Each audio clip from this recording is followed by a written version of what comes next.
Hello, and welcome to the first episode of Aqina Writers Podcast Book Club.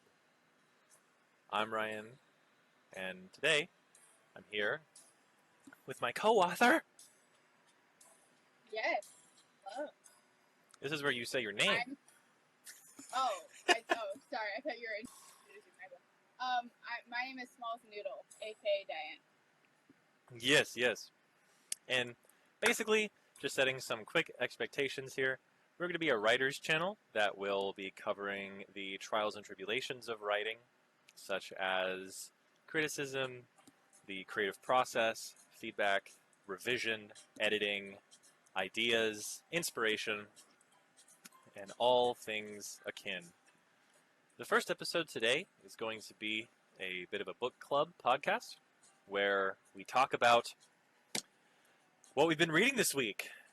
Smells Noodle, what have you been reading this week? I have actually been reading some of my Wheel of Time Okay. book that you got me. I've also been reading articles about dinosaurs. Okay, that's pretty cool. I love a good dinosaur article. Is this jazz music in the background, and I can't tell if it's like too loud or too quiet. It's great. You can always check and post. If not, we can always re-record. Yeah, but like it's really cool. Someday. I think it's really cool though when people are able to what's it called? Like include articles in there that they read as part of reading, because I feel like people, like, you're reading an article, like that counts as reading. You know, I feel like people should include more articles, but not like articles where it's like news break articles. Excuse me. But again, oh my god, Meghan Markle's an asshole. Like, it's just, no, I think actual articles about like space, astrology, or not astrology, astronomy, dinosaurs and all that stuff, I think that should be included in like a book or something. Yeah. No, I agree. I mean, I've been reading up, of course, on virology. I actually have been going through a PDF on it. It's like a 500-page, but the rest, beyond 500 into 531, is actually an index and an appendix. The actual textbook stuff stops at around 450, and I've been eating away at it. And then what I've been doing is going over the key points at the end of each chapter. So, yeah, I know virology isn't dinosaurs, but it's also an article-y, academic-y thing, and not just a fiction prose. It's true. But also, you know, dinosaurs. Dinosaurs. Yeah, Well, before I ask you what your favorite dinosaur is and why it's a Stegosaurus, I'm just going to go ahead and... Also, one thing to talk about in terms of the tribulations of writing and public speaking is saying ums.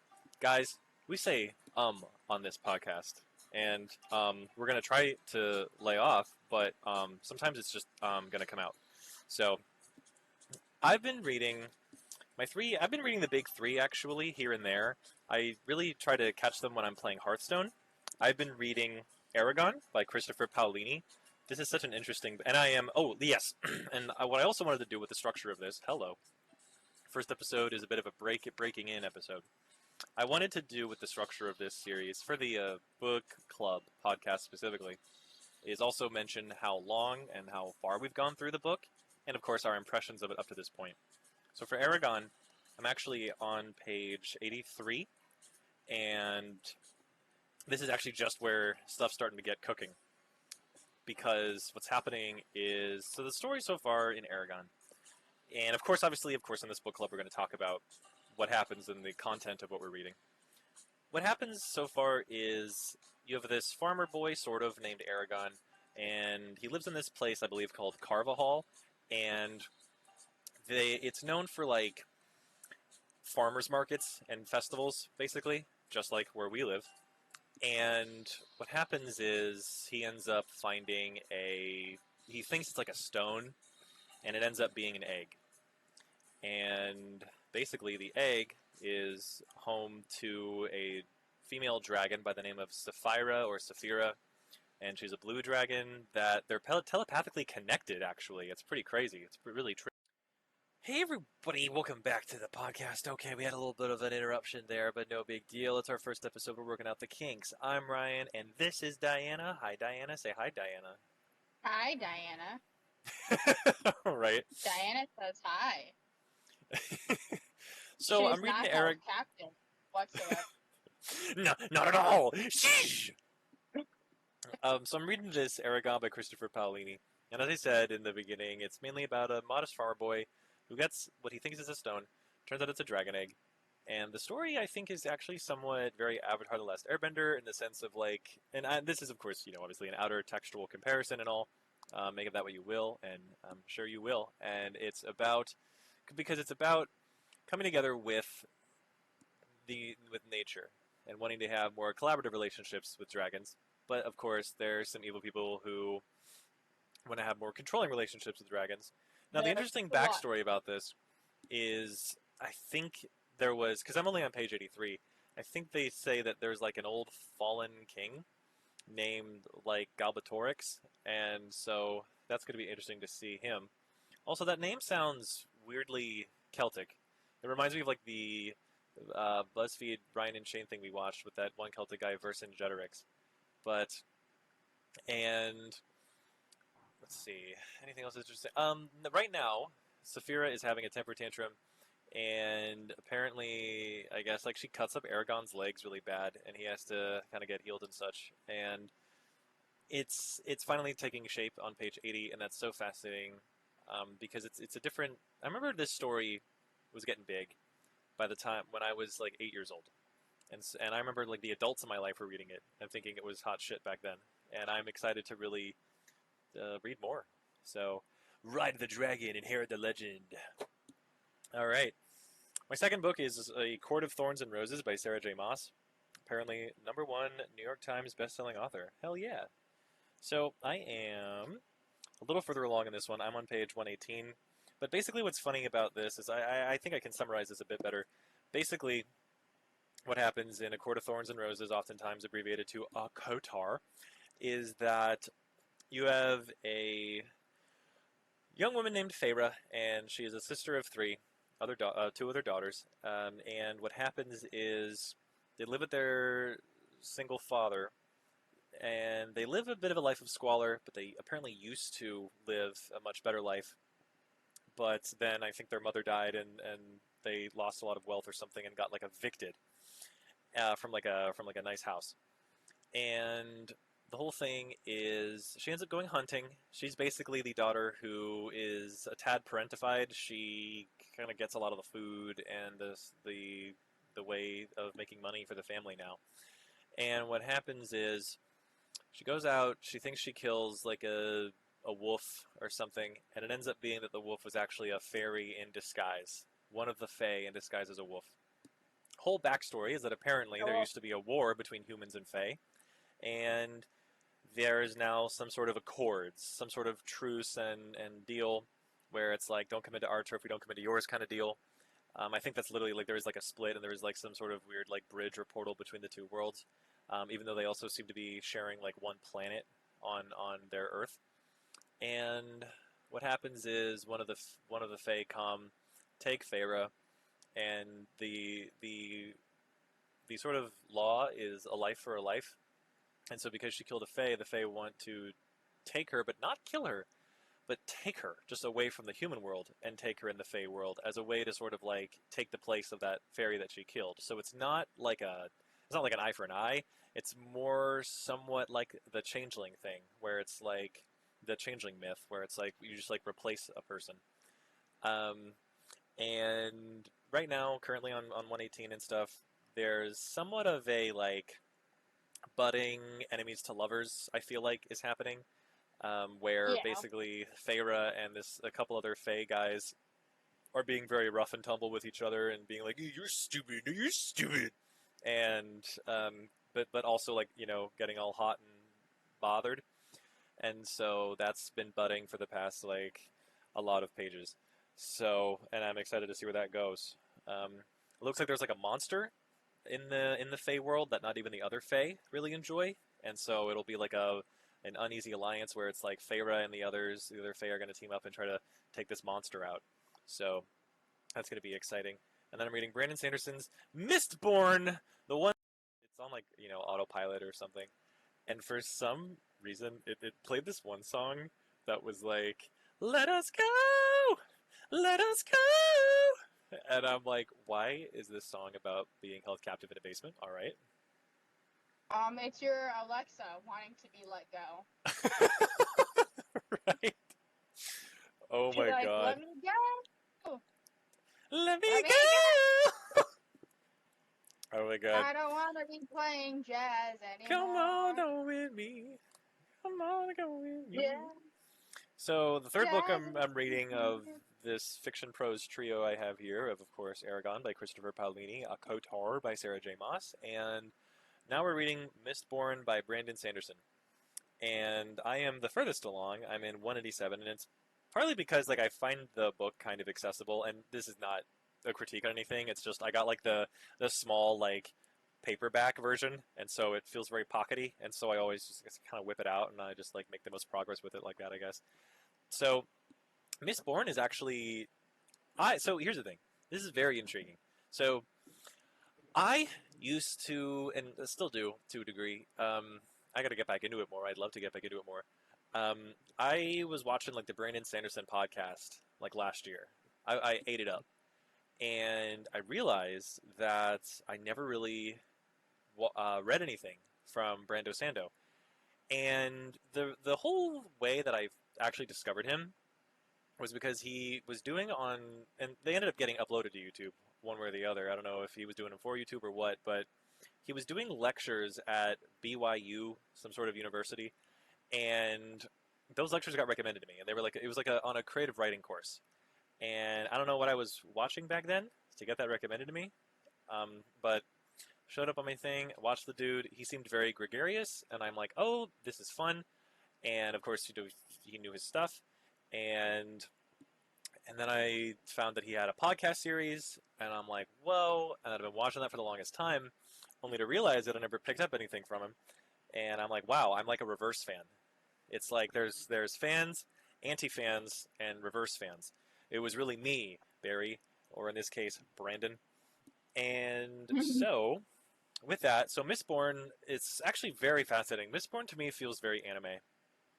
The story of Mistborn is there is a dystopic world that is led by the Lord Ruler. You're not going to believe this. He's a lord who rules. And Oh what my God, happens? really? Yeah, right.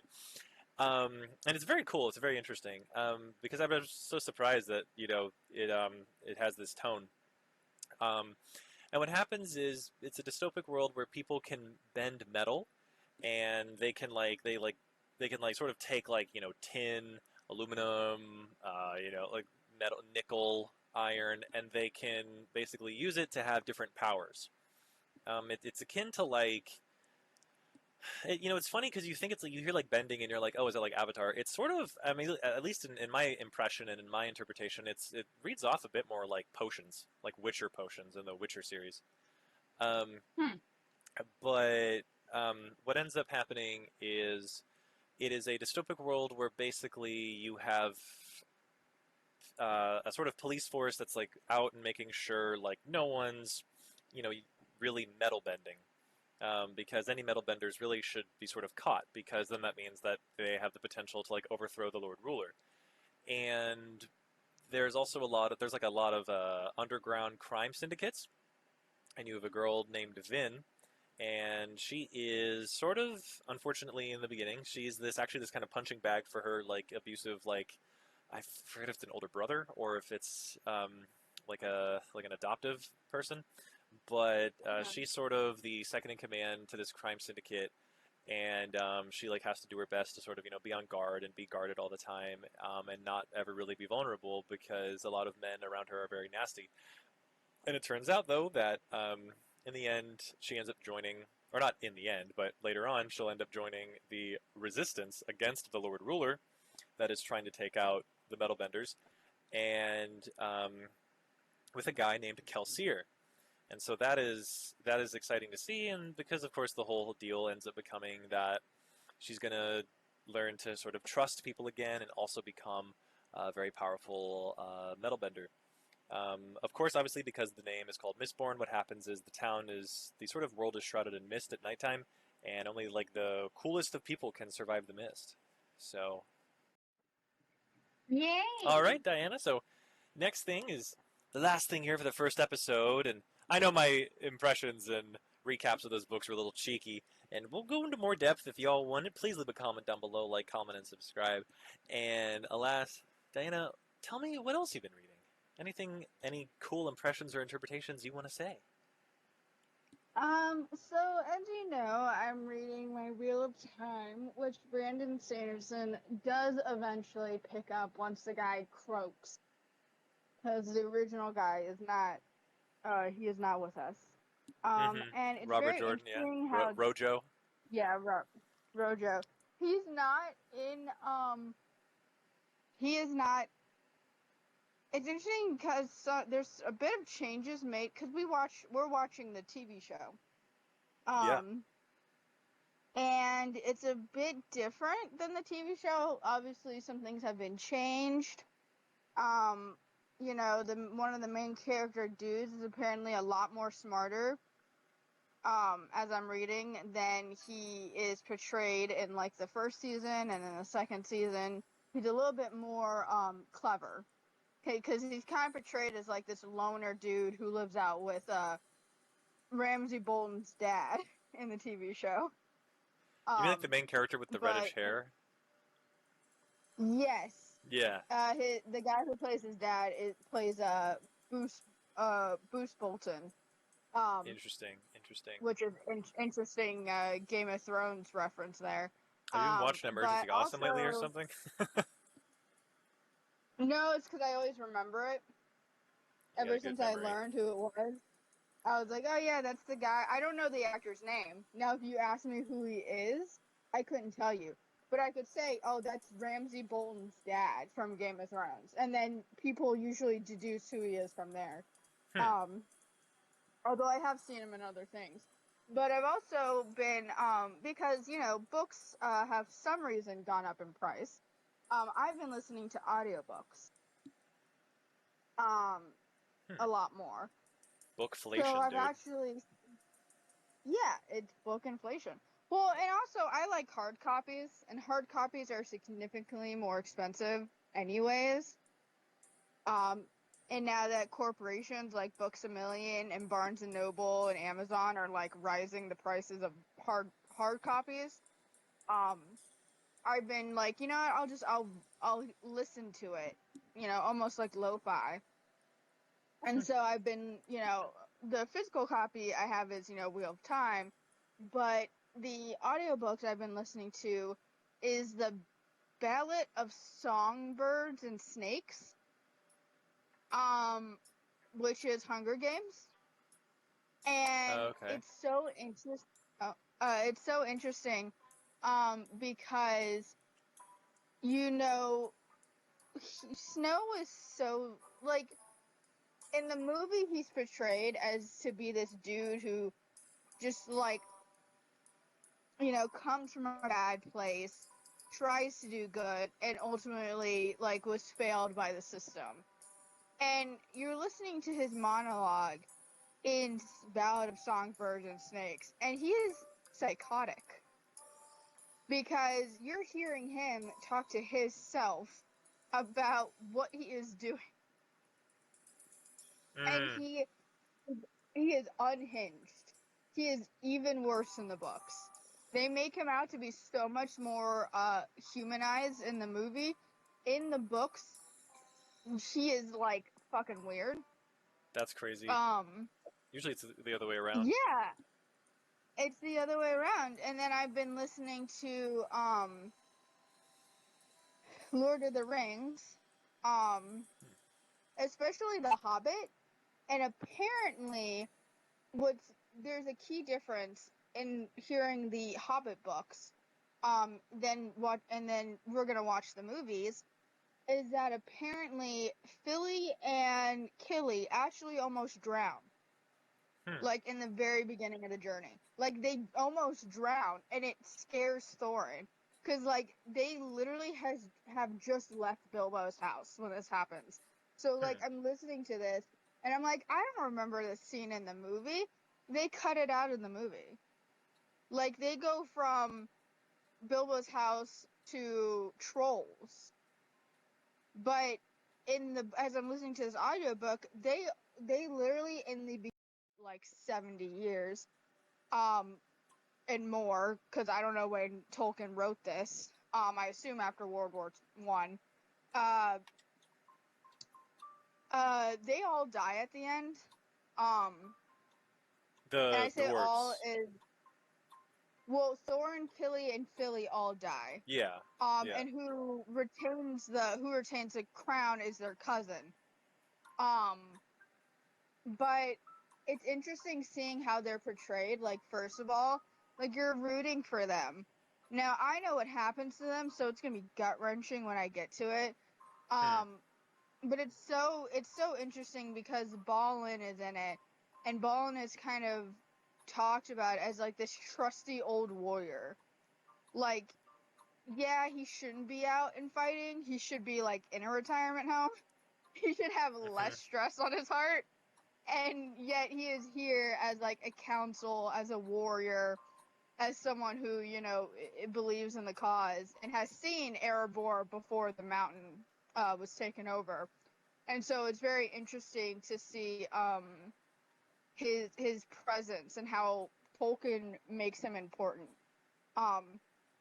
Which It's is so very funny. I never interesting. thought The Hobbit had particularly gut wrenching moments because I thought that it was the sort of. I mean, when I was a kid, when I was younger, I remember I always had the impression that The Hobbit was this like all age appropriate prequel to Lord of the Rings.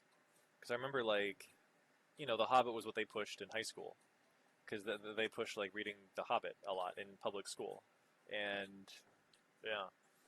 Also, one thing that I think is interesting, and I've been trying to say this, I used to try to say this a lot about Game of Thrones, like about like a year or so ago, because this theme comes up a lot in the first season of Game of Thrones.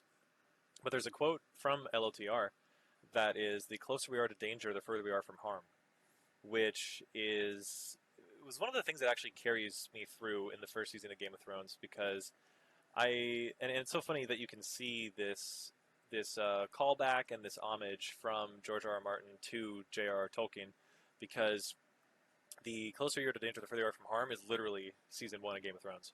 Because you basically have Jon Snow, he gets like sent to the Night's Watch, and you have all these people and how they're sort of like leaving King's Landing and stuff from their like once happy-go-lucky lives, or at least relatively.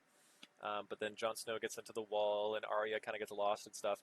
And all of this actually kind of happens because like all the bad shit actually happens in King's Landing. Like Jon Snow gets banished to the Wall, and you're like, whoa, like he's really swabbing the poop deck. But it's the people in King's Landing.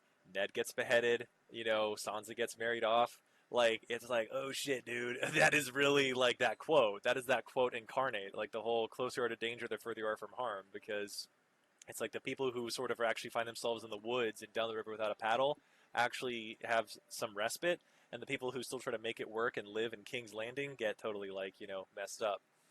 But yeah, it's a little fun fact. Yeah, it's one of the things where the overarching thing of the Hobbit is like we're seeing how Bilbo got the ring. Like this is his journey, but we're also focusing on what Lord of the Rings doesn't, which is dwarves. Mm-hmm. And it's very interesting because you go into it hopeful. Now I know it's gonna happen, but like it's one of those stories where you're like, oh, okay, we know the protagonist is gonna survive because he has to, right? In Mm-hmm. order to give Frodo the ring, he has to survive. So he's like, he's got the plot armor. Yeah, the stakes are a little But it's less high, still aren't they? Because at least in like Lord of the Rings, a it's like little. Saruman and Sauron, but with the Hobbit, it's just Well, like. the thing is it's a lot more stakes for the dwarves. Mm-hmm. Bilbo, not so much, because we know he has to survive. So it's kind of like the stakes are, because if you realize that one of the dwarves that accompanies Thorin in this quest to reclaim their homeland, that's Gimli's dad. So Gimli is following in his father's footsteps when he joins the Fellowship, because his dad, Right. Gloin, is in Thorin's company to reclaim the mountain. So it's almost like a father-son business, Mm-hmm. so to speak, of like joining quests and things. But when you go into it, you've not been able to come back because no one is willing to help you take back your land and your homeland. You're like your birthright almost. Until now. And it's something that's very incredibly touching, where you have these dwarves who no one else believes in this quest. You got these 14 fuckers here going like, all right, I mean, if we die, we die, but let's try to take our homeland back. And to know that ultimately they succeed, but at a price, which is three generations die, like within each other, to get the dwarves back, is absolutely heartbreaking. And I feel like that should have been reflected in Gimli's character in Lord of the Rings. Like, we should have seen him more solemn and been like, yeah, so there's not a lot of dwarven women, man. We're probably gonna die out. Like, we lost a bit of people, because then after they lose Thorin and Killy and Philly, they're going to lose Balin, because Balin afterwards is like, oh, all right, let me go take back Moria. Him and Ori die. Oh, and him, Ori, and Dory, one of the other brothers, they die in Moria.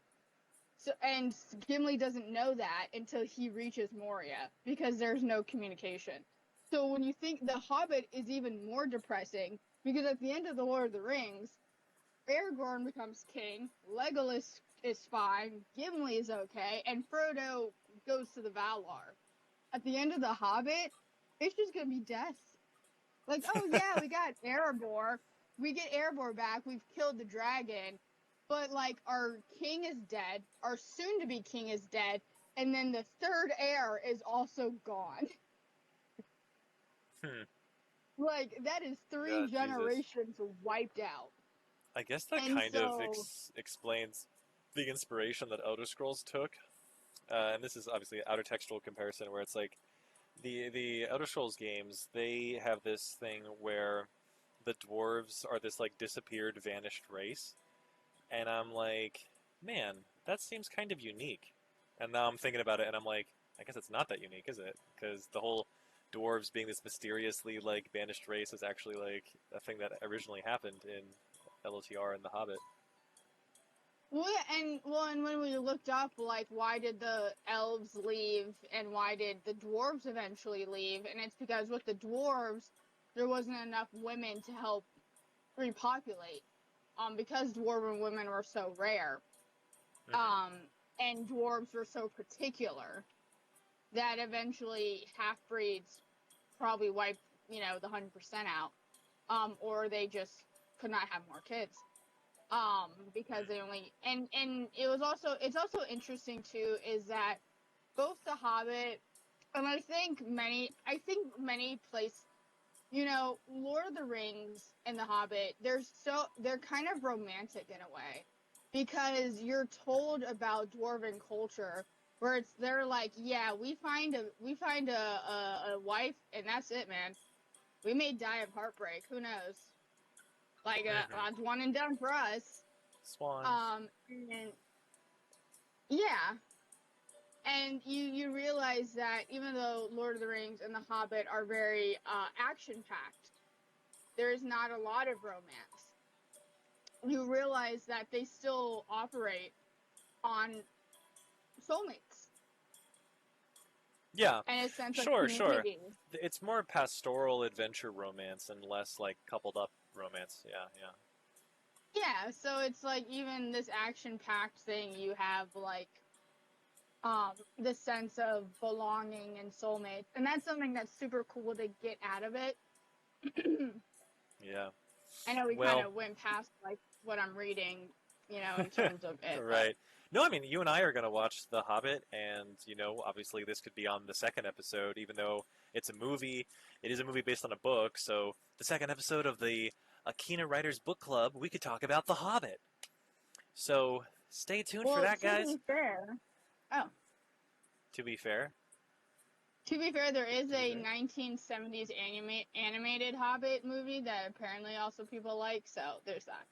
But anyways, continue on. Yeah. No, I was just wrapping up, actually.